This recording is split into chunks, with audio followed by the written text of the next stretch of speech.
Hi everyone, welcome back again to my YouTube channel. In today's tutorial, we're going to be learning how to cut and sew this beautiful dress. If this sounds like something I'm interested to learn, keep on watching and let's get started. Two souls colliding. We shared the pieces of. So I've already gone ahead to fold this piece by two. I want to cut the front and back piece together. So I want to cut this gown without a half length, like it's not going to have any half length. Alright, so you can see I left 1 inch for the zip allowance. So from that point I came down by 8 inch. This is for my client's chest line. Okay, I marked it. Then I also marked 18 inch for her waistline. From the waistline I came down by 9 inch. This is for her hip line. Next, I marked half of her shoulder circumference plus half any stitching allowance. I did the same thing on the chest line. So I'll connect the 2 points to give me a straight line. I'll also mark 3.5 inch for her neck width, and I came down by half an inch for shoulder slope since we are cutting directly on the fabric. Okay, so for the neck depth of the front piece, I came down by 5 inch. All right, so I'll just make my point. I'll mark 5 inch. I will connect from the neck width to that point. Okay, just connect your round neckline. So after that I'll mark half of her, sorry, quarter of her bust circumference. Then I'll add 1.5 inch for seam allowance. On the waistline I'm going to mark quarter of her waist circumference, then I'll add 1.5 inch for allowance. On the hip line I will mark quarter of her hip circumference, then I'll add 1.5 inch for seam allowance. Next, measure what you had on the hip line total, mark it on the hemline, connect those points like this. Okay, so after connecting, guys, this is what I have. All right, also make your armhole curve like so. Okay, so once I'm through with that, next thing I want to do is to place my tape from the shoulder. I have 35 inch here in total. Okay, 34 was the knee length, that is where the pleat will start from. Okay, I'm going to start attaching the pleat from that point, so I'll just cut it out. All right, so remember I said 34 was the knee length, the 1 inch was just for the sewing allowance. All right, so after cutting, for the back neck depth I came down by 2 inch for the back neck depth. So I will just connect like this. After connecting, I'll cut it out. Next, we are going to eliminate the zipper bulge from the zip allowance side. Okay, so extend your waistline to the zip allowance, come inside by half an inch, go ahead and connect like so. After that, you cut it out. Okay, just look at what I'm doing here.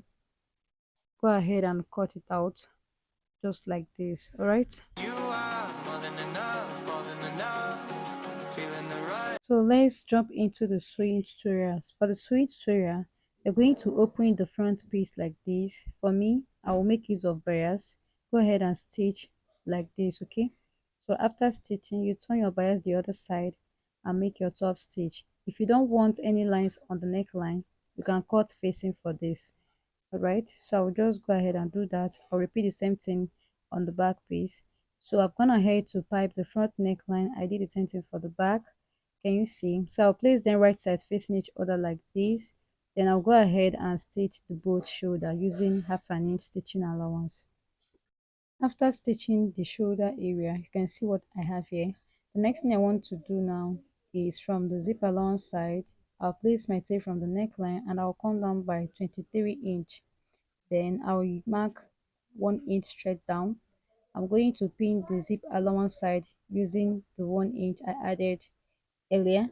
So I'm going to stitch this part. After stitching, guys, this was what I had. I'm going to also fix the zipper later, but for now I decided to pin down the zip area using my pin. Okay, so the next thing I want to do now is to shape the both side using my client's measurement. After shaping the both side, you can see what I have here. Okay, so I left opening on one side, like 2 inch opening on one side, because I'm going to be attaching the remaining length. Okay, so this is the ruffle part. I've already gone ahead to cut it out. Okay, so for the wideness, what I had there was 5 inch or almost 5 inch. I may join it as well to give me a very long piece. Can you see? So for the length, I have about 14 inch for the length, including the folding allowance. Okay, so what I'm going to do is to make a small fold here, then I'll go ahead and make a top stitch straight up. So after making the top stitch, guys, you can see what I have here. Can you see? This is the dress. So the next thing I want to do now is to place this piece that I already cut out. So on the opening I have on this side, that is where I'm going to place the piece from. Then from the hemline of the dress, you're going to come up by at least half an inch, then place the piece. Can you see? Go ahead and pleat.